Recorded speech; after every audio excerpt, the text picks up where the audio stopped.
आज 1 वर्षपछि सरकारले गरेका काम कारबाही हेर्दा यो 1 वर्षमा सरकार जसरी प्रस्तुत भयो, संख्याको दम्बमा जसरी कुशासनका पहाड ठडिए, जसरी दलाल र बिचौलियाहरूका पक्षमा सरकार नतमस्तक बन्यो, आम नागरिकका भाषामा संख्याको बलमा सरकार त टिकेको छ, तर यहाँ जनभरोसा र जनविश्वास भने समाप्त हुँदै गएको छ।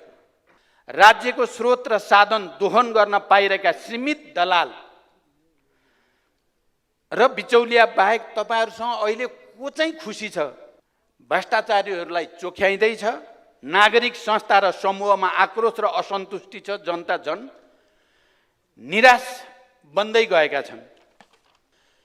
अघिल्लो सरकारले थालेका कामबाट सृजित परिणाम बाहेक सरकारले मेरो दृष्टिमा कुनै सकारात्मक काम नगर्दा यो 1 वर्ष अर्थतन्त्रका लागि अवसर खेर गएको वर्षका रूपमा रहेको छ।